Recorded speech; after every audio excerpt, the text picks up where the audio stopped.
All right, guys. That's it. Mark, uThermal. That's right. Liquid uThermal has tweeted at me. He said, I may or may not have done the impossible. Which I'm like, are you serious? 1 Terran GM versus 7 Zerg insane AI world record. Well, what's so insane about this, and we're going to check out the video and watch it and react to this, is that I put this challenge out over 4 months ago during my subathon. And I was like, hey, wait a second. You need to do this on stream. Let me know if you could pull it off on my stream during the subathon. I'll give you a $100 prize. This will be awesome. 4 months later, we find out he's been still obsessed over this challenge, the tryhard nerd that he is. Going, I will find a way to do this. And apparently he's figured it out. So let's take a look at this video and have a listen. 2 months ago, StarCraft 2 content creator Pig offered a $100 reward for any pro gamer that could beat 7 Cheater 3 AIs in a 1v7. None of the pro gamers managed to do it, with the best player of all time, Cyril, even tweeting that it was straight up impossible. The only way players finished it was by messing with the strategy or hosting some kind of island map where the AIs were absolutely clueless. After trying this challenge for a few weeks, I think I found the perfect strategy. Did I manage to complete the challenge? Let's find out. Alright, here. Oh, he's leaving a bit of suspense. I mean, there was a question mark. It says world record, but the thumbnail also had a question mark on it. Is it fake suspense, or did he actually screw it up? I like that. He's trying to bait me. He's trying to bait me. Either way, he did point out, okay, people did figure it out. And he's absolutely right. So we can look over here. Here's one of my videos where I believe it was Pilly. Actually, this was Spirit was the first person who tried it. So looking at that video, basically Spirit just got absolutely rolled repeatedly. Then we had Pilly who figured out how to do it, but only on an island map where the AI just completely bugged out. He had to pick the air strategies of the opponents. It was like a whole thing where it was just not legit at all. And then our best one was actually done by Zyad. And what Zyad did was it took him a few goes because the opponents kept on rushing him, but he had to pick the opponents as, I think it was like Infestor Ultralisk or something. Like there's some sort of weird Zerg strategy you can pick. It was still pretty damn good though. This was not them just bugging out on an island map. He rushed lurkers and defended like thousands of waves of Zerg, Ultra, Infestor, Lurker, all these units rushing into him with Mass Lurker Spore. There was a few moments where I thought he would get broken just because there was so many units running up this ramp, but Zyad managed to do it. So this one here wasn't really bugging out the AI, but it was still picking their strategy. Now, what's so unique about uThermal's one is, check this out, any build. He still picked Zerg for all of them. The initial challenge was you can't pick their race, you can't pick their build, and they have to be the very highest, which I think it's called Cheater 3, Insane AI. Now, uThermal hasn't actually shown me the drop-down menu here to say that that's Cheater 3, but we're going to trust him because Mark's a good guy and he wouldn't cheat, right? Here we go. You can see the build settings are set to any build. I will not be able to control what strategies they choose, making it hard to counter. And I am playing against all Zerg. Initially, I was playing against all random, but pro gamer Kellezer convinced me to play it against Zerg because he said I would have the best chance against it, so I gave it a shot, and here we are. Now, if you're wondering why I'm doing a voiceover instead of live commentary, is that this is possibly, or probably, the hardest challenge I've ever tried. The attempt you guys are watching is literally attempt number 71. I actually was commentating all my attempts before, but you guys can imagine. I actually lasted for a while, but somewhere halfway, I went absolutely insane after commentating so many attempts and explaining everything every time again. And at some point I decided to just record my footage with the webcam and then just... He's recorded 71 attempts at this. So it's been about 4 months. I think I saw something in the comments saying, wait, so you've been trying this 5 times a week for 4 months straight? That's absolutely insane. That is just ridiculous. And I can't believe he was commentating. He said about the first half 35 times commentating, getting overrun, and then trying again. I mean, this is insane commitment. I'm absolutely impressed. Do a voiceover to explain things later. Probably giving better commentary and preserving my mental sanity, which is nice.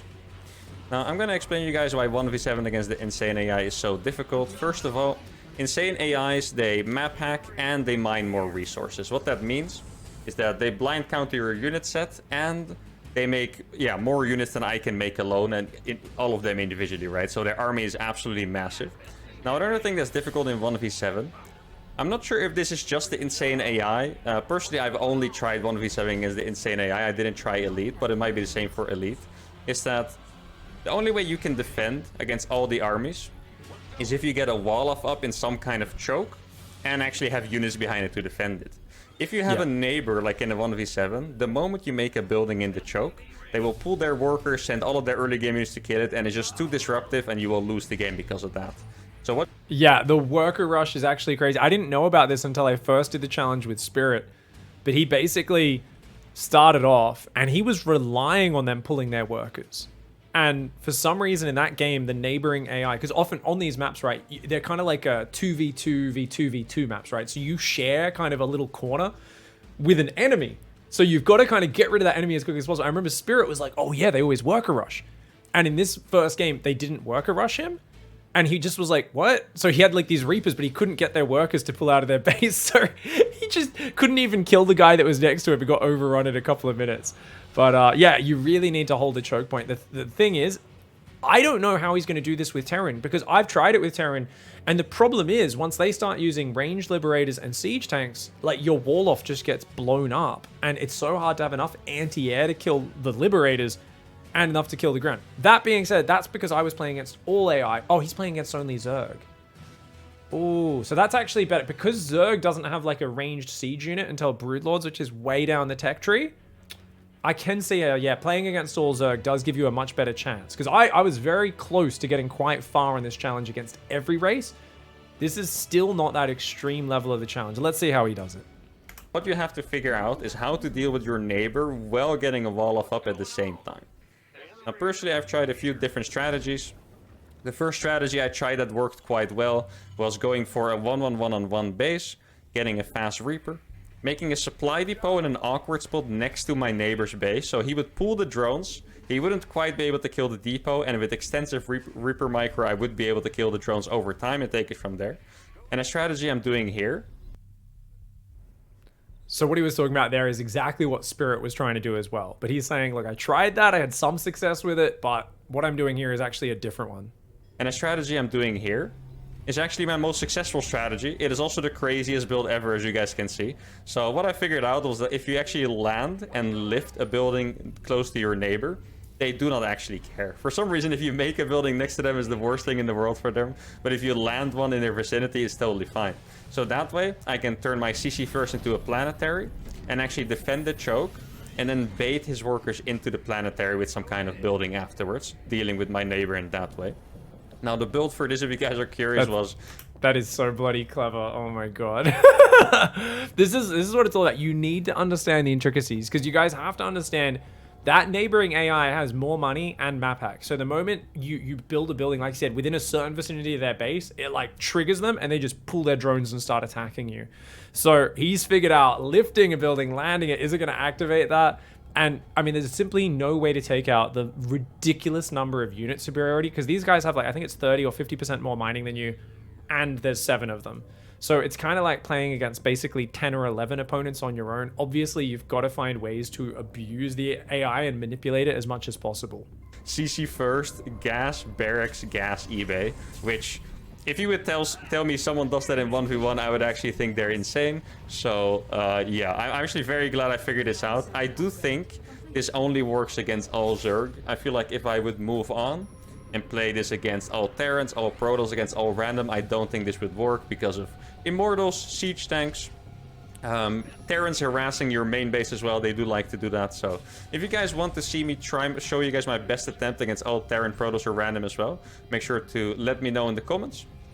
And if you do enjoy this kind of challenge, make sure to subscribe to the channel as well. Turn on the notifications. Now, if you looked at the webcam here, you can actually see I was a little bit annoyed. Let me explain you why. In 1v7, you need a little bit of luck with what build orders the other AIs do, because it's unpredictable. You kind of have to counter everything. What annoyed me here was that I saw the creep. You see the creep on the bottom of the screen? It let me know that my neighbor did a hatch first, which means that that base is going to be harder for me to take later on as my third, and he will also have mined from it already. One thing I do have to add on. Yeah, that's actually really interesting, because the thing is, like, obviously you're being very efficient, but with this choke point, he's committed to defending this choke point for basically the rest of the game. He's probably not going to be able to move beyond that. And the way you actually win is not by expanding to a 5th and a 6th base, it's by exhausting the opponent's resources. So any mining off that base is kind of irritating. The earlier he can clear this player out, the better for him. And that's why he really wants to trigger them into pulling their drones down, which it doesn't seem like they're doing just yet. So I love that he's like commentating himself here and he just sees that like little bit of trigger in his eyes where he's like realizing number 71 attempt might also fail.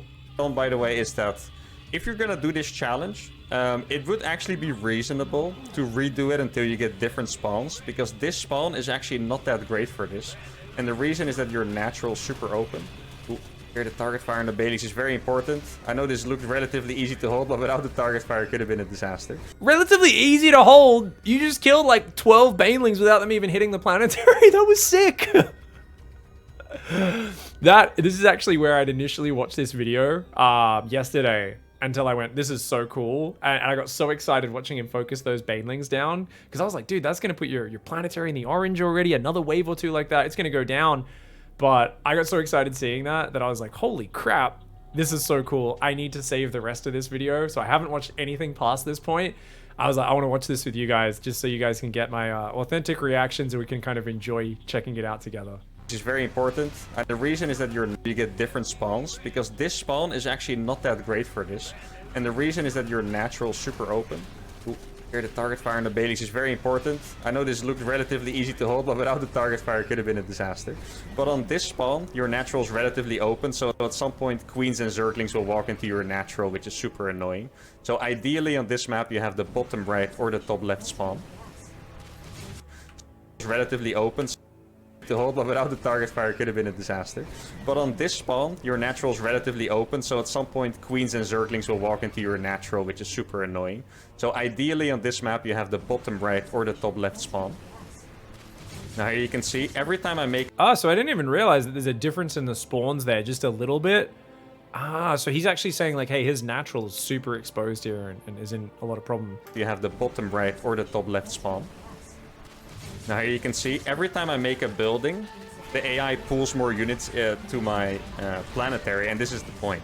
I actually need to keep making depots. This has been a little bit of a chaotic start, worse than I wanted, but if you keep making depots, they will also keep sending drones, and you really have to do that, because you cannot allow your neighbor to live under any circumstance. You really need to mine from 4 decent bases to have a chance in this challenge. I think in all my best attempts, I completely ran out of money. And here you can see the struggle I highlighted before, that units are actually going to my natural instead of just walking into the PF, even the queen attacking my gas. Now you may have noticed that I send a liberator to harass the AI above me. Now, it's actually super important to do this. You cannot win this challenge by defending alone. A lot of this challenge is actually based on doing counter damage. AIs really hate dealing with liberators. So if you siege a liberator in their base, sometimes they do deal with it, sometimes they really struggle to deal with it for even the entire game. Most of the times they do kill it, but even then, it tends to keep their entire army at home. And they will lose a lot of money. So if their AI attacks later on, let's say you're denying 2 AIs mineral lines, that means their army will just be 2 armies weaker, which could be 200 army supply, right? So that's actually huge. Okay, this is just insane. The amount of detail, like I'm once again just floored by the amount of time he's put into this challenge. Like this is a ridiculous amount of detail. I mean, obviously he's commentating after the fact, but look at the amount of building juggling he's doing. Because he's like, I need them to keep pulling units in here so that I can engage their units a few at a time, keep them small so that I can kill this guy quickly and not let him mine too much. Oh, also, I'm lib harassing and I'm thinking about future bases and how much money I can secure. Like, the amount of repetitions you can see here, right? And people are always like, you know, they watch pro gamers playing team games and they're like, man, pros really don't know how to play team games that well, right? Because they think it's the same skill set, but it's like, well, no, it's completely different build orders in team games. That's why pros look kind of lost in them. And that's why pros mostly looked lost when they were trying this challenge. But you can tell that this is him not in his first 10 or 20 tries, but he is well on his way towards 100 attempts at this point, and he's figured it out to a bloody science. Now, very important here is this wall. I also experimented with different kind of walls a lot. So here you can see I have a planetary, and I made a barracks, or I landed the barracks and made 2 E-bays in front of it. At some point I was experimenting, with 2 planetaries. The problem with planetary fortresses is that they do actually draw the aggro of the unit, so any kind of unit will attack it. If you have engineering base, however, a lot of time the AI will just derp and kind of walk around weirdly. They do still break it sometimes, but I think this is probably the best wall you can do. Potentially you could add a second PF behind the eBay wall, but making sure you have that eBay wall up is very important. Yeah, bugging out the AI there with the buildings and that sort of stuff is really big. So even when we were looking at like the other challenges, there was often like the Zerg kind of getting confused about what to attack was really huge, right? Where they would come in and they would target like a lurker, but then they'd lose the detection and they'd like bug out for a second. So there's ways of like interrupting the kind of AI's unit attack priority is really huge. And I think the AI, even though the thing is, I'm surprised they're not dropping it all, because I feel like they do know how to drop. On island maps, they'll do a lot of drops, but I guess maybe on land maps, they just never drop. If you guys know, how does it work? Is there a certain AI that's drop oriented, which it could randomly have spawned as? Because obviously if you don't pick, I assume they're all kind of random what strategic paths they pick to a certain extent. It's any build, right? So you don't really know what you're getting. So there's an element of luck there. But I do wonder, is there like a Muta Rush style that could come in here? Because I feel like even against all Zerg, it's like we're getting to 6 minutes. Surely there could be mutas coming in soon or something like that. Like, I'm looking at this and he's doing a great job, but I feel like if the AI spawns as a certain one, he could be in trouble here in a moment. Notice how I'm still... Okay, for this I have to pull some workers usually. The Liberators here are crucial, by the way. Like I said, this is the... I'm not sure if I mentioned it before, actually. You always need to find a balance between sending out Liberators or not. These Liberators are helping immensely in bugging out the AI. Without these libs, they may have actually busted through and probably not killed the PF, but maybe killed all of the eBays. So sieging these Liberators at home has helped a lot, and now I have some more space to send them out after holding the attack. So this is the point where I really struggled when I was trying it, because I was playing against all AI. I didn't try it versus just one race. And this is where siege tanks came in, and I just couldn't reach them with my own siege tanks. And they just started blasting down like the engineering bays in front of my planetary, and I was like, oh no. and then like I tried to move libs forward, but they were getting killed by other units. So this is where, because these are still layer tech lurkers, they're only an 8 range unit. You've got like 13 range tanks, libs overhead as well. He's got a really nice defensive combo there. He still has almost nothing that shoots up though. So I still am like, is he just not going to die if any mutas come in or something like that? Because I don't know. I guess he just has to build turrets if that's the case and mass repair them. Now notice how I'm still making supply depots behind my planetary fortress. I'm really just doing this so my neighbor pulls more and more drones and doesn't mine out my base. Now, something that's a little bit tough is to decide how many factories versus starports you want, because Liberators are great, but tanks might be even better. And at some point you need a lot of Vikings and turrets as well to deal with air. But because the AIs are set on any build, you can't really know how many of them are going to go for air, how many are going to go for X, you know, it's really hard. But I found that 2 factories plus a fusion core are the best strategy. The fusion core is really important because it allows you to harass more bases with Liberator range. Because some of the AIs will defend your Liberator with, let's say, 3 Hydras. On some bases, Hydras actually cannot reach a Liberator with range. So rather than getting a second starport, I think getting Liberator range is very important here. You see I already got some turrets up. Ooh, I'm actually very lucky to not lose that tank there in red health. Getting the turrets up... So that's actually really fascinating, because there's that moment where you see they come forward and you're like, oh god, he's going to lose those tanks. But because he's got the missile turrets there, the Overseer gets either killed or pushed back. And what ends up happening is the Zerg basically shoved all their Roach Hydra into a tight little choke point where they're just taking maximum splash damage, getting annihilated, and then they lose vision before they kill anything. And he said, okay, very lucky to keep the tank alive. But what I'm surprised by is the fact that these libs have survived so long. And now we see this one's about to die. And this is what I was wondering, because I'm like, I tried to lib harass, but AI doesn't get bugged out by lib harass nearly as much as it used to. It still seems to be somewhat effective though for him. And I think he is a little lucky. Like he was mentioning, he's like, you don't know how many you're going to go air or not because it's any build. So he's not really sure. I still don't think he has much to shoot up, but maybe the AI would automatically just attack the front, right? Whereas a human will go around and hit his economy and ruin him right now if they came in with mutas. I think the AI might be dumb enough to just attack the front with the mutas. So maybe that's why he's able to just say, well, I've got turrets at the front and that'll give me time to get up more anti-air. Is super important. First of all, to kill overseers, but also you don't know when they're gonna make mutas and corruptors, but they do make them at some point. I'm not sure if they always make mutas. They definitely always make corruptors, which would just clean out my liberators for free. But I'm pretty sure they also make mutas. You can see the liberators on the left side are doing very well. I did lose the one on the right side, sadly. I'm just making more and more depots until there's really no drones left. And then I'm gonna try to take that base. Now, another difficult part is that I'm not showing it on the screen, but all the bases in the middle of the map, I think it's 6 of them. All those bases are gold bases. You cannot allow the AI to mine from the 2 gold bases next to mine. So you see on the right side of my main base, there's a gold base. At some point, I'm gonna have to deny that. And like I said, this winning against 1v7 AI, it's really important that you do counter damage. And denying the gold base is a must. Not just because you deny the mining, but if you threaten something, the AI is programmed to attack back. So if I siege a bunch of liberators on the gold base, the AI will try to attack it with ground army and their trades will just be very inefficient. So that's actually really clever. He's actually thinking about triggering the AI into attacking him to keep them being really inefficient, not letting them mass up a higher tier army. So I guess if they like throw away an army like this one, they're less likely to tech up because they're going to just be spending all their money replacing the Roach Hydra Infestor. So if he can keep triggering them to attack with the range libs, that's really powerful. And definitely like range libs plus a couple factory tank. I mean, this is such a beautiful defensive setup. I wonder if he got the building armor upgrade. I don't know if he got the building armor or not. I think we'll have to keep an eye on that. He didn't talk about it yet.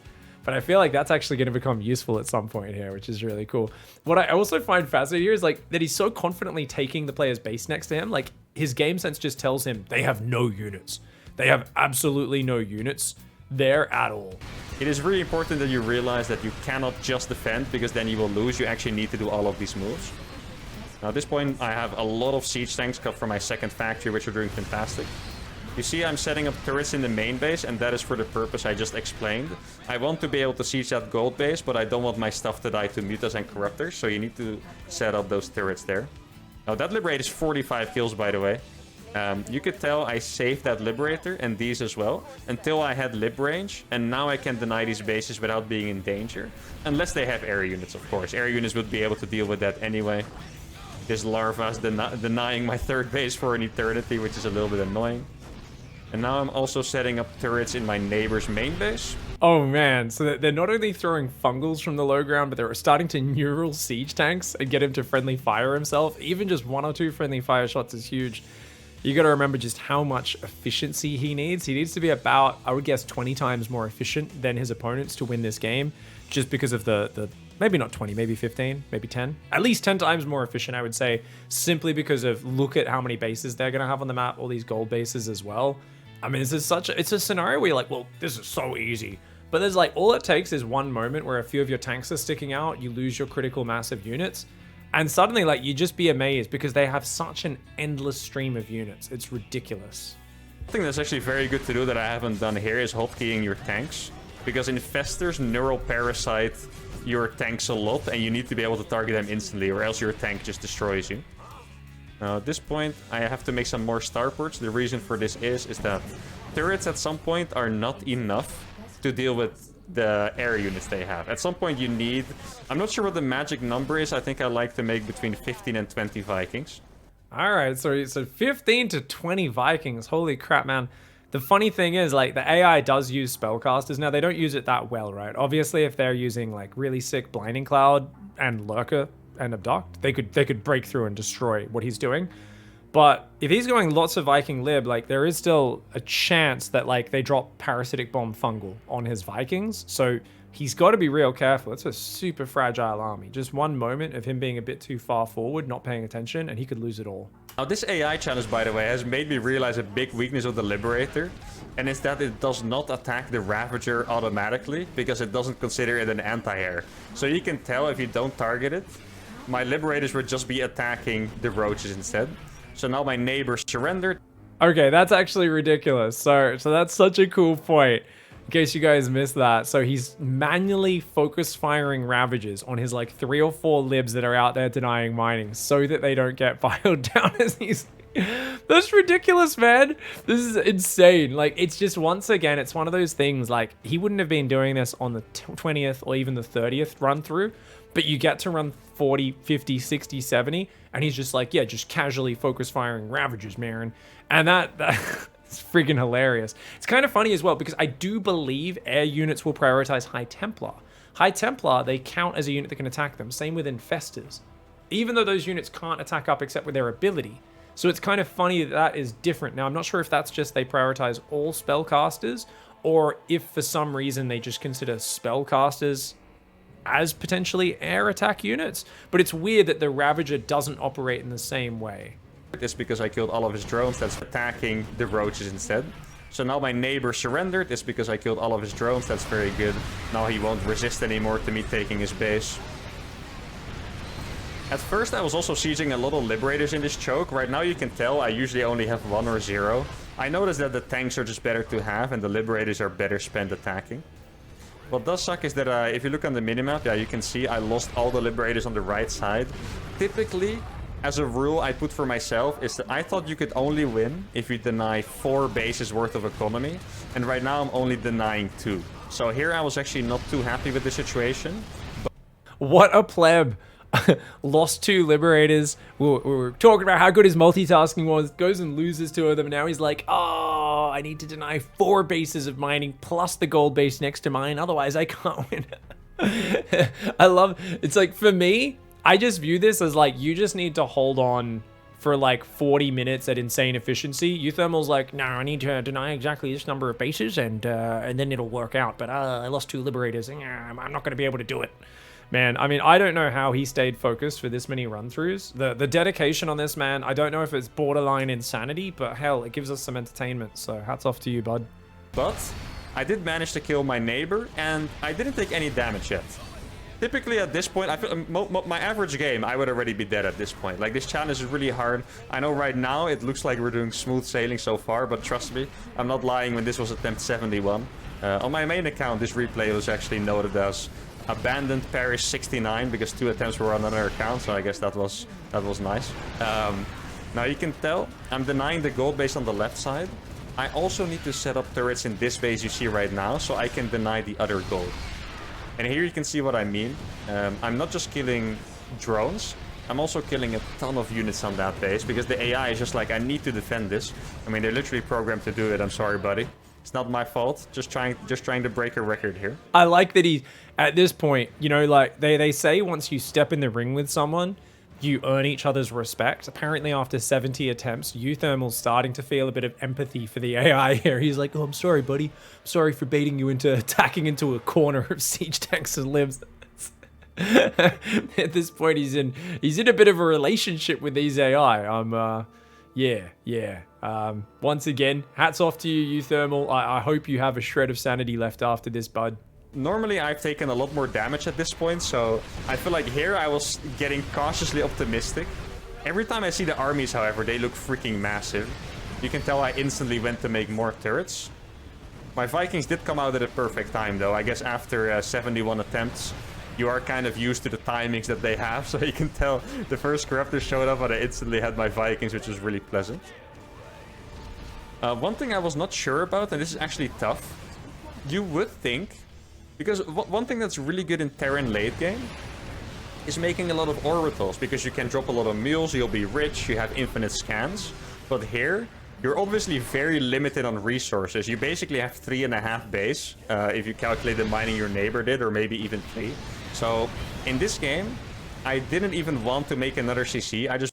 Oh, that's the bloody sort of fungals that I'm worried about. If one of those lands with a parasitic bomb, bam, especially, he said 15, 20 Vikings, things could go really, like, that fungal there is sick efficiency. Of course, the reason this isn't that big a deal is, for those who don't know, he's repairing everything. He's got little repair SCVs all over the shop. For those who don't know, well, how efficient is repairing? In this sort of game, every mineral matters. So it is so crucial, because to get a unit from 1 hit point to max hit points costs 25% of that unit's actual build cost. So you could repair a battlecruiser from 1 hit point to max hit points 4 times before you actually pay the cost of the battlecruiser, which is obviously insane efficiency here. It's huge. Just wanted to wait for my main to mine out to lift it over. Like you see, the turrets are really good against corruptors, by the way, because the corruptors, instead of flying through and attacking air units, they tend to use their ability on the missile turrets. But missile turrets obviously are pretty efficient against corruptors, killing them like that. Now, this setup does look like... Man, the way the AI is dropping biles, sieging lurkers in the edge of range to hit the turrets, and dropping fungals on the Vikings, like, this scares the crap out of me. And the thing is, because he's only got 3 tanks here, he doesn't want to move his tanks from the other side, but this is like, I'm worried that this is actually a bit too inefficient. It's going to be broken. That AI actually got a disgusting fungal on my Vikings there. This setup does look like it's going to be broken. That AI actually got a disgusting fungal on my Vikings there. One thing that is really important too, is you always need to repair your units, because repairing your units is way cheaper than making a new one. So since you have limited resources, more than ever, which I think you guys will like, because when I play my normal challenges in 1v1, you guys always beg me to repair my stuff. So yeah, here I always try to repair as much as I can. That Liberator was at 113 kills, by the way. That's incredible.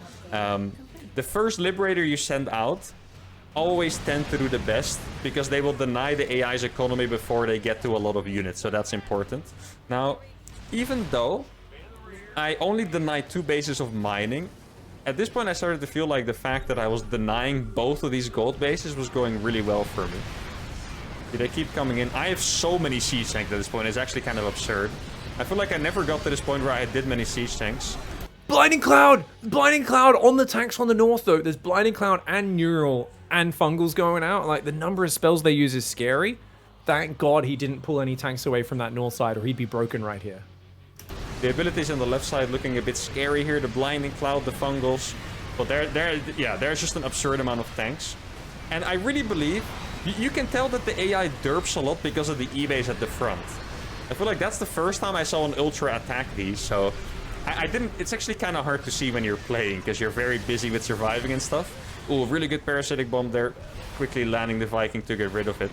I'm sure now that the eBay wall is... Yeah, they abducted 2 tanks to the low ground, and they're dropping Parasitic Bombs, and it's those moments where things can turn so suddenly. If there's like, bam, Blinding Cloud just zones out 8 siege tanks, or they just abduct 3 or 4 tanks, or a Parasitic Bomb fungal ends, like, what I love about this challenge is we're really getting to see uThermal, like, even though he's bugging out the AI and abusing them, he's still having to use, like, immense skill and reactive micro and focus fire and all this sort of stuff. It's actually amazing. Was better than a second planetary, because the engineering bay wall at the front is really just destroying the AI right now. I do have to say this looks really weird that I haven't taken the base yet, but as you can see, I have no money to start a CC, and I really did not want to take risks. So, if you guys are wondering how long do you need to survive for this, I think typically you need to survive for at least 30 minutes. My best attempts are usually around 20-22 minutes. And I think my actual one best attempt, I survived at 29 minutes.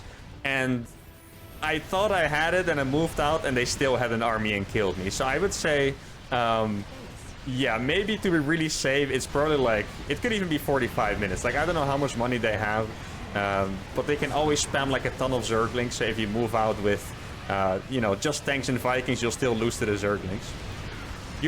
You can see he's starting to bleed out a few units. I mean, there's more abducts coming down on these tanks. And, like, his tank count on this left side is actually really whittled down. Like, he's not maxed anymore as well. And the fact is, they're picking off units on both sides. Like, what's really scary about this challenge is the way, like, just there, he lost a few Vikings. If a bunch of tanks went down. I mean, it's just, they have so many more waves of this. And like he said, it's like, it feels really good because you're denying all these bases. And that's actually huge that he is denying so many of these bases. Because that's the thing. I thought it was always just about turtle efficiently and you'll be good. But I think the fact that he's denying 2 of those bases on the top left right now is so massive. You've noticed at this point, I haven't made any upgrades yet. And normally, I think that sounds a bit silly because I have so many mech units, you would rather have 1-1. But I really just feel like every time I decided to be a little bit greedy, get an extra command center, get an extra, you know, couple of armories, I always died somehow. Like, sometimes it seems impossible to die, but trust me, I have died sitting 200 supply behind my turrets with a good composition and then just A-moving through my wall. Because at some point, they get an insane army. Sometimes they go for Brute Lords as well, and in that case you have to do a lot of good tank micro. I'm baiting them here with the Vikings is going really well, by the way. Like, I know mutas look cheap here, but I just killed like 2k worth of resources just with these Vikings.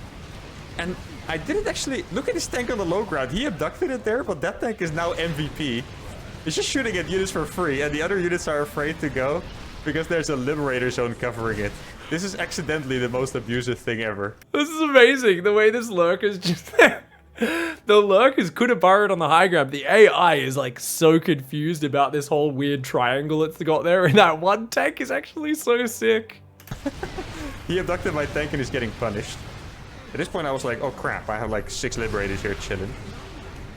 Now it is sometimes difficult to make the decision between making liberators or Vikings, because right now I'm maxed. If they would actually break me one time, I could go down to 140 supply, and then you kind of wish you saved some money and didn't just rashly decided to make Vikings or Liberators, because sometimes you're not sure which one you need. Now I think at this point I was considering making a sensor tower as well. And a sensor tower sounds like a waste of money, right? Because you're sitting in your base anyway. But if you think about it this way, that sometimes, like I have 3 Liberators here, for example. If I get busted at the front with Ultras, I would rather have had those Liberators at the front. You can see there are actually a lot of Corruptors coming in here. Gonna lose a few Liberators to this. Keep in mind, I'm basically playing against... How many bases are on the map here? 4, 5, 6, 8, 11... I think this is like an 18 base Zerg I'm playing against basically, and I'm on 3.5 bases. But I am denying a few bases of economy, so it's more like a 14 base Zerg, I would say. Holy crap, they almost busted his planetary there. They almost busted his planetary. The top side just got so many turrets down. Another tank or 2 died. And he lost a couple of Vikings, Libs, and turrets on the south. There's this like giant wave of mutacraft. I mean, that was a crazy amount of money, and it was Ultras hitting the front. But the way the AI syncs up for those attacks is actually so gross, dude. And he lost quite a... I mean, he didn't lose that much supply. He's still in the 180s. But, I mean, as the turrets burned down and all this... Look at his money. He's so low on money right now. He hasn't even built a command center over on the 4th because he doesn't want to spend 400 minerals on it. This is ridiculous right now. I would 100% lose from this situation. I think at this point I must have already gotten my turret upgrades as well. I think those are pretty important actually, the upgrades from the engineering bay for the turrets and the planetary fortress. I usually get them at some point, so I didn't actually see myself get them, but I feel pretty certain that I do have them. Notice how oh, that's actually such a big army. Every time they show up again, the army gets bigger and bigger. I feel like I've killed 5 billion resources, but they just keep on coming. Man, the eBays are doing so well. I actually am extremely happy I figured out that eBays are better than a second planetary. Yeah, if he didn't rebuild the eBays there, because I saw that one of the eBays died, the other one was almost dead. If he didn't rebuild those, I think maybe 2 of them were actually gone. I'm pretty sure that wave there could have busted the planetary. I mean, man, just the raw amount of units coming through, you can see just constantly rebuilding these turrets, having these repairing SCVs everywhere is absolutely vital because it's just a ridiculous stream. That being said, these Mutacorruptor waves are very fragile and incredibly expensive. This is like the most expensive armies that the Zerg can be throwing away. I did take a little bit of... what do you call this? Inspiration from watching Beastie Cutie's channel. Beastie Cutie was the king of the AI challenges. I actually kind of assumed this challenge would be impossible because he didn't complete it, but I did take a lot of inspiration from him. And yeah, one thing he did do was the second planetary. He did play it a little bit different from me. I noticed that I was always trying to wall with buildings, and he would just put 2 PFs at the front. But I think this might actually be even better. That Ultra on the right side was trying to burrow and it got sniped. I didn't even notice that. Now, I'm still extremely poor. One mistake I made this game was that I was actually pretty slow at mining out my main base. My main base should have been mined out already, but for some reason, I just didn't drop that many mules. I guess I wasn't really occupied with it. You know, it would be sick to see. I'm not sure if they still use it, but for a while in pro tournaments, they had this thing called Battle Report, where after a battle, the observer could press a certain button, and you would see the resources lost in that battle. I would love to see the resources lost in the fight over the gold right side of my main, because I think I must have out-traded them by like 20 or 30 to 1 here, because I don't think I lost anything, but I've killed so much. Yeah, Mark. I'm pretty sure the battle report would bug out. Like, it would 100% just have like some friggin' hashtag symbols, some exclamation marks, probably say syntax error. It's already a little bit buggy, the battle report, and you show it a fight like that where it's like, oh, I wonder what the efficiency is. It's a 10-minute battle that never ends. There's no way. I can't wait to see the units lost at the end of the game, though. I'm sure he's going to show us that. I'm sure he will. I should have checked the kill count on those libs. I do check the kill count on my liberators on the top bases at some point.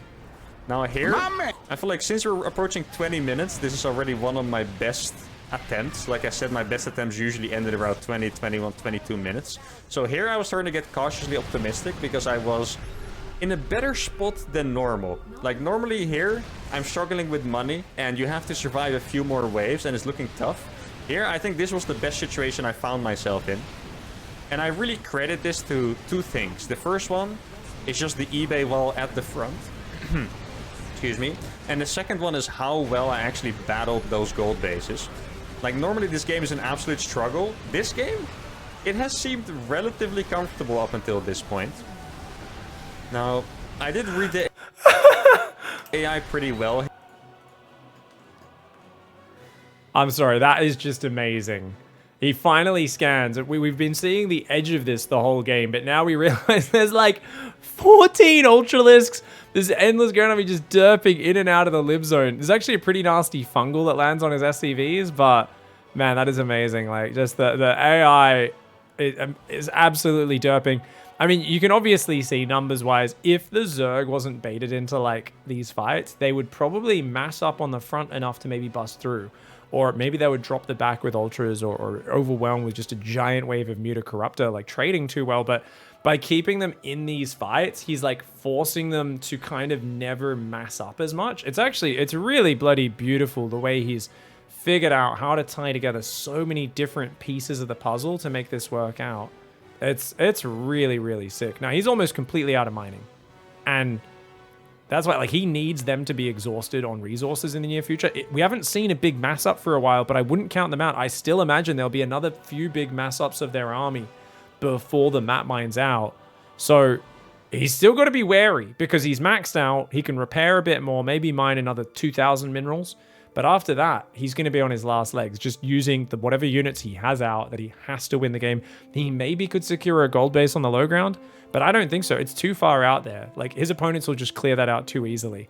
So he's going to build an armory and maybe think about getting some upgrades, but I think he basically has to win with what he's built at this point. Or if they keep having air, and especially because there haven't been that many Vipers, a Thor might just be a consistent amount of damage. Dude, I wonder how many tanks are here, by the way. That looks like 20 tanks. There's another 5. It's probably about 29 tanks, I would say. Maybe we even reached 30. Now here, since my money was looking good, since I took the 4th base, I decided to make a couple more armories. Now, I know it's been looking very good, but remember what I said the last time? My best attempt, I still got wiped by a full army at 29 minutes. So I'm definitely taking this game very cautious. And one thing that's important is that you actually bait the AI. Oh, there's a few Brute Lords, that's scary. But I do have a lot of Vikings now. Now, even if you think you're doing good, you shouldn't move out. It's better to just bait the AI in. Oh, he's actually going to attack there. That's going to be annoying because there's a lot of air. But I do have a lot of turrets. Now, you see, there's Brute Lords here, so I'm actually going to have to unsiege these tanks before I kill. Oh, I actually do it right away, yeah. Because I would have probably killed 3 of my own tanks if I kept them sieged. And man, the turrets are doing fantastic. I really think the building armor and the plus range upgrade on the turrets make a massive difference. Now, I was unsieged. He tries to push in here again. Yeah, every time I see it again, I notice how good the E-base are. Because the Ultra is definitely derp a little bit at the E-base. Now, the magic moment for me... Yeah, that was really clutch. The unsiege on the tanks, like, that's the thing. I mean, his Vikings were all on the left. Air army hits the right side. That's so bloody dangerous. Magic moment for me, I think, is going to be at about 30 minutes. I feel like the closer I get to 30 minutes, the better I will feel. Because, you know, first of all, I will have broken my own record. Which you guys already know because this is my best attempt. I'm going to survive at least 29 minutes and 30 seconds in this. I can tell you guys that at this point. Now, once again, guys, if you would like me to see me do this challenge against other races as well, make sure to comment it, because I will try. For a long time, I thought this one was impossible. I mean, you know, it has taken me a million attempts to actually get to this point. When I got my attempt at 29 minutes, I did start feeling like it was possible. Like here, I'm super scared. did I still throw this game? Or maybe not throw, but just like, at some point I have to move out and then they could surround me. But here I was getting optimistic and I didn't want to show it just because I got scared. Like, if you look at the camera, I looked really focused now. And I was just scared that they would still just wait for me. To explain in detail what happened at one time that I got 29 minutes is I scanned and their army was too big for me to move out, but they stopped attacking. So I was sitting in my own base for 3 more minutes, just waiting for them to attack. And then at some point I was like, well, I have to move out because they're not doing anything, and then they still killed me. So I'm really, doing extreme caution here. Like, I'm sure they combined still have more supply than me, I have to say they have at least 400 supply at this point, so I'm being super careful. But yeah, if you guys want to see me do this in other matchups, please let me know. I think Zerg is definitely the easiest of the 3. Even though I'm the first one to do it, I still think it's the easiest of the 3. Random is just, I wouldn't say insane, but this is already called insane, so I guess just extreme ultra omega challenge. And I think both Terran or Protoss would also be incredibly hard. I've actually challenged my friends from Pro Gaming to try it as well. I know Goblin and Skillis have both been trying this for Protoss. If you guys would like to see me try this with other races myself, like rather than play other races, but maybe try with Zerg or Protoss myself, also let me know. If enough people want it, I would totally be down. Now, I feel like at this point, I think I'm considering moving out. I'm not sure what my... Okay, I do have 1-1. I'm not sure if I started 2-2. Yeah, I mean, the Zerg's being baited. The AI is actually very good compared to most RTS AIs. Most RTS AIs are total trash, but definitely, yeah, it can be bugged out a little bit, for sure. This is impossible to win with TOS or Zerg. Didn't Beastie Cutie do the Elite AI Challenge Zerg versus Protoss, where he did the 7? And that was Elite, not Cheater. But was that the one he did Zerg versus Protoss with Lurkers, right? So, obviously, Zyad did it if he picked all their strategies. So they were only playing ground, where he could do it with the Lurker Spore. Yeah, I don't think he could have done it if they had like any Broodlords mixed in or anything, right? Yeah, it's rough. And the main reason I'm thinking about moving out is because every time I scan, yeah, there you can see I'm on sieging a bunch of stuff. Every time I scan, I don't see a lot of units. So I think we have approached the point where the AI's army is too small to attack into me, at least. Like, I don't think it's too small to beat me, but I think it's too small to move into me. Like, if I look at this game from a spectator POV at this point, some people would be celebrating, but like I've explained a few times, I've lost beyond this part, and I'm really not going to be any celebratory until I really manage to do it. I'm going to be very cautious here. Now I'm getting my 2-2. Notice how many... Yeah, he's absolutely right to be cautious at this point, because like I've watched enough of these now to know that, yeah, they sometimes still have a maxed out army. Like 1 or 2 of them have maxed out armies back there. Some of them might be dead out of mining and all that sort of stuff, but scanning ahead, slowly moving forward with just some units. I keep most of your stuff on the high ground. Absolutely what I'd be doing here. Thing is, he talked about earlier how he couldn't really make the Iron Bank. He couldn't go mass orbital because there's just not enough minerals on his 4 bases for him to make extra orbital. So he doesn't have that many scans. You can see, look how cautious he is with this squad, where he's like, and that's exactly, I'd be doing the same thing. But look at that. Lings come in, get a siege tank kill. That's already one of the best trades the AI's had in this entire game, right? So, yeah, he's trying to get a barracks forward to spot. He's going to, like, float a command center up and try to get some of these minerals, potentially. Oh, that's cute. That's cute. 2 mineral patches there, and there's also gold over on the left, so... Oh, but that one's harder to get to. You'd have to break the rocks to get down there. Either way, he is picking off units, and especially if they keep rebuilding the drones, like, it's supply going down, so this is all decently effective. He's going to build turrets further forward as well, trying to make this area more secure. What a Chad. I wonder if you guys can guess how many turrets are actually made here. Now, I'm actually really surprised that this Thor survived. I remember this moment, I was like, wait, that Thor is dead for sure, because there's like 14 siege tanks shooting it. Oh my goodness, you guys see that? That Liberator's on 209 kills. That is absolutely incredible. Oh my... Wait. Oh my god, 209 and 112 kills on those libs? That's so sick. And they've just been sitting there as well. Like, at a certain point, like, remember the ones in the bottom got taken out. But those ones have just found that primo position where the Zerg isn't using Ravagers. They're not sending Corruptors or Mutors. I mean, that is...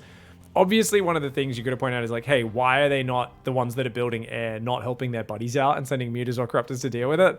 The Liberator used to just auto-win the game. They're better against it. They still do struggle with the Liberator. The AI still struggles with it. It's like, ugh, what do I do here, man? Now, this is actually a really dangerous maneuver for uThermal. He's moving really far forward.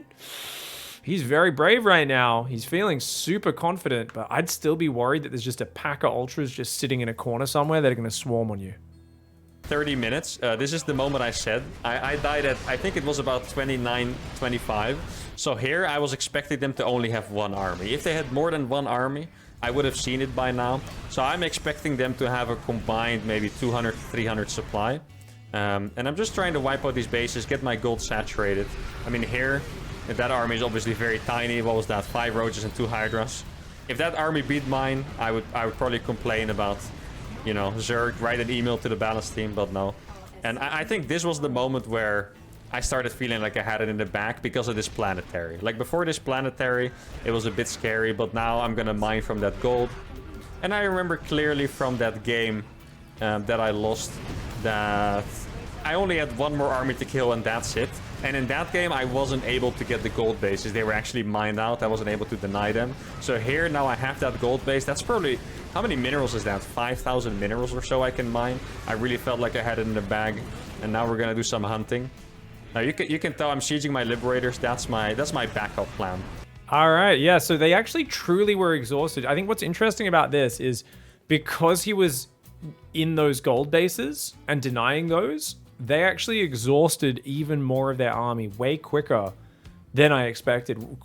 Way quicker and way earlier. Like in terms of like, I thought there'd still be an extra army in reserve. Like, but it seems like they just kept getting baited into trying to defend those bases, right? He said, hey, right at the start, he's like, I've got to deny these gold bases. As long as I'm hitting those, they will try to counterattack me. They will try to do something about it. As long as I keep hitting their bases, they're going to keep attacking into me. So it's kind of masterful. The fact that he's exhausted 7 insane Cheater 3 AIs at this level is crazy. Now, someone was asking before, they were like, oh, but it was only Cheater 2. No. That was the numbers of the... Because there's 7 AIs in there, it was Cheater AI number 2 in this game. But it's actually a Cheater 3 AI. Someone was confused about that in chat. They're like, he's cheating. He's not doing Cheater 3. But no. He is, guys. I absolutely believe him on that one. I'm sure he could show the replay folder if anyone's stuck up about that. I think just the fact that it says insane, I think means it's Cheater 3 anyway. But either way, man, looks like this is it. So it's just cleanup crew for here. I don't think it'll be very interesting. We'll just skim through the rest of the game from here, see if anything interesting comes up. This is super sick, though. The way uThermal's figured this out, I mean, this is like months of refining and working it out and figuring out exactly how to do this challenge. Attention to the kill count on those. Oh, it does mean Cheater 3? Maybe Awesome. I could actually check the replay and see if I had a unit that has an insane kill count here. So now I'm going to eliminate 2 more AIs, which means there's 4 to go. You see, these are kind of victory scans. You can tell in my face, I'm starting to think like, wait, have I actually done this? This is crazy. I do want to say, by the way, this planetary fortress strategy that I did in this game, I think it only works against Zerg. I actually tried to do it once against Protoss and Terran, and it was kind of funny because Protoss literally made 4 immortals and they just went brrr, and then my planetary was gone. That's pretty much what happened. Now, one thing that's actually an idea, I'm not saying it's smart, but it's an idea. Look, here I got scared because I saw units pop up in the sensor tower, but it actually is not that big of an army. I think in general, AIs have decent synergy, but I don't think they have good enough synergy to spend like their last 300 supply in Zerglings to attack me. So all I had to do is resist my Liberators one by one. But yeah, the planetary fortress strategy only works against Zerg. Please don't try it in against other races if you're going to. See? Oh, this was a little bit of a funny interaction. He just stole my Liberator, started dancing with it. Like, Liberator anti-air does so little damage, he just tickled my lip for like 4 damage, then let it go. That was quite funny. Wait, is that a second Greater Spire in that guy's base? At this point, I'm honestly just studying his reactions. It's just like, because you can tell he's put so much effort over so much time into this challenge. It's kind of wild. I'm also starting to analyze that wall behind him. Is this poster, is that pillar on an angle? What an odd room design. Is he in like, I guess it's an attic room maybe or something? Because like that little strut in his room. Anyways, analyzing uThermal's the anatomy of a pro gamer's bedroom. Aside, yeah, like I'm waiting for the big release, and I wonder because like Mark's pretty emotional, so like I think pretty soon we're gonna see him super G'd. I'm just waiting for it. I'm waiting for that like, I've done it, yes, 71 tries, let's go. But because he's put so much effort into it, he might not. He might be a bit more kind of chilled with it, where he's just like, they're tapping. Oh, come on, Mark. Crack a smile. I know you want to crack a smile, mate. Come on. He was such a grind. He might be too exhausted to even show it. But I think we'll get at least a big smile, maybe even a bit of laughter. Because right now I feel pretty relaxed, but you know, when I was playing this, I was just like checking the minimap all the time. It's like I'm playing the GSL finals over here. Guys, as an IEM champion, I can tell you, this was harder than winning an IEM. Okay, that's probably not true, actually. Never mind that statement, guys. But if you ever do it, you can say that for a second I thought you were better than an IEM champion. Hey, you can't take that back, Mark. You can't take that back. You guys heard it here first. Winning 2016 IEM Shanghai easier than beating 7 insane Cheater 3 AIs. That's how it works. I agree. That was a tournament. I actually got to cast that one over there. So great memory seeing him win that. It was like such a huge step forward in Mr. Schlaffy's career. Really proud of him. Let's say 7 minutes ago you would have given this to Cero. You know, probably the best player of all time, Zerg player. In case you guys don't know him, I think a lot of you guys probably know him. A lot of you guys probably also don't. Do you guys think he would be able to surround me and win? That's what I'm thinking about.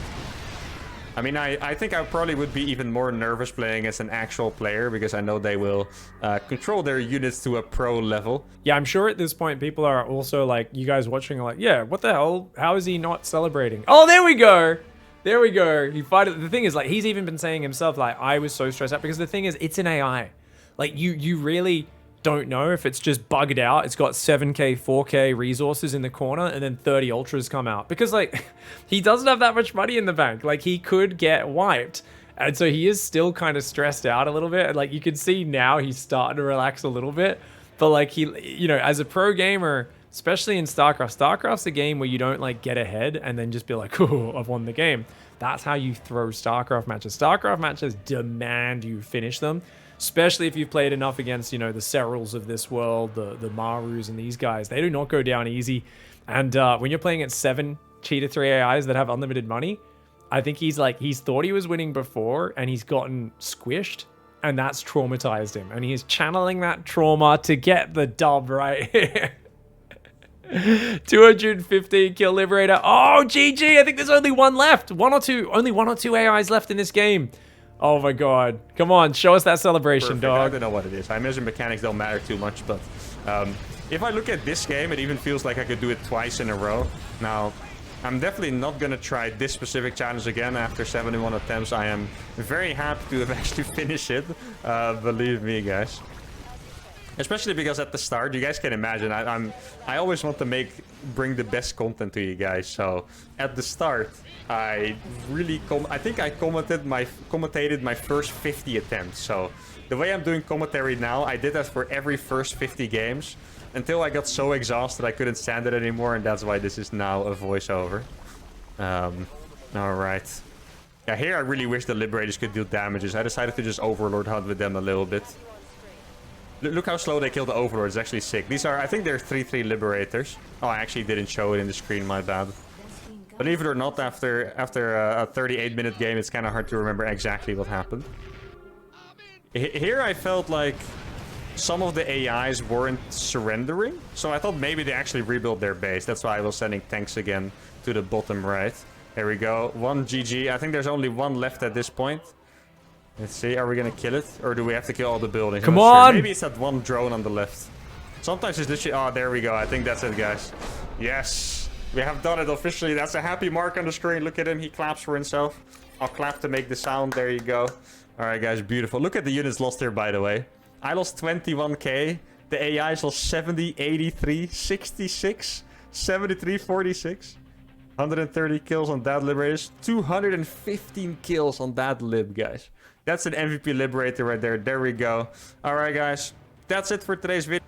Oh my god. Oh, that's so sick. That is so sick. Hats off to uThermal figuring out how to do it. That is amazing. I think people in the comments might have done the math on this because I really wanted him to show more stats, but I can't tally all that up in my head. Oh, here we go. For anyone wondering about the efficiency of him in total, 370,050 versus 21,962 resources. That's a ratio of 16.85. So every AI lost on average almost 3 times as much as him. And the one with the most resources lost 3.8 times as much as him. Great game. Very interesting to watch and see the development. Oh my god, that's amazing. I also I wish someone tallied up the exact unit counts because he only lost 140 units and they lost like what looks like to be about 5,000 units in total, maybe 4,000. So that's amazing as well. Like the every tank and liberator at SCV that died in this game died for like, you know, bloody 70 Zerglings or something like that. That's amazing. Oh, I am with Cabal. Not a single nuke was used. That would be one way he could have made it a little bit more cinematic here, guys. He could have made it a bit more cinematic and dropped some nukes on the opponent. Would have been super sexy. I wonder how the AI responds to nukes. Yeah, guys, I gotta say that is just absolutely stunning persistence. Working so hard at that for 70 different attempts. I mean, that's insane. I am absolutely thrown away. This is a new level. He didn't choose their strategy, and he managed to do it. However, guess what, guys? He was meant to do this on my stream 3.5 months ago. It was during my subathon. He's there like, oh, he was offering $100. People were tweeting. They're like, oh, Pig's probably going to send him Australian dollars. Guys, I owe uThermal nothing for this because he took too long to do the challenge. It's literally nothing. People are like, oh, you're just... I don't care. I'm going to send him money, guys. That was awesome. I love it. I'm going to send him $100. No worries, because that was sick. Subscribe to his YouTube channel, guys. The fact that he put this much effort in over this period of a time. I mean, he's got 30,000 views. That's nice. Let's just say for the amount of time he put into it, he's not getting paid a lot there. So help him out. Sub to his YouTube. He's been doing a lot of really cool challenge content lately.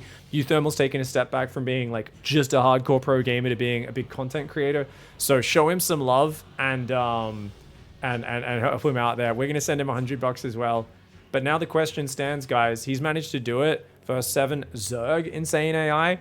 Can someone do it with any race, doesn't matter which, versus different races? Can they do it versus 7 Protoss, 7 Terran, or versus random races? That's the next level now. If anyone could do that, I mean, I'm very curious to find out. That's awesome. All right, thanks for watching, guys. I hope you enjoyed this Reacts video. Something a little bit different, but I'm just floored by how much effort he put into it. So absolutely loved watching this. And it's just cool to see the immense amount of effort, the challenge of this. And, you know, it really brought what I felt was like that kind of speed running level of elite game challenge to StarCraft. Something we normally don't see in StarCraft. So friggin' well played, Mark. Thanks for watching, everybody. See you next time. If you guys enjoyed this video and other fun content, click on one of these videos around the screen and we'll see you in the next one. Goodbye and good night.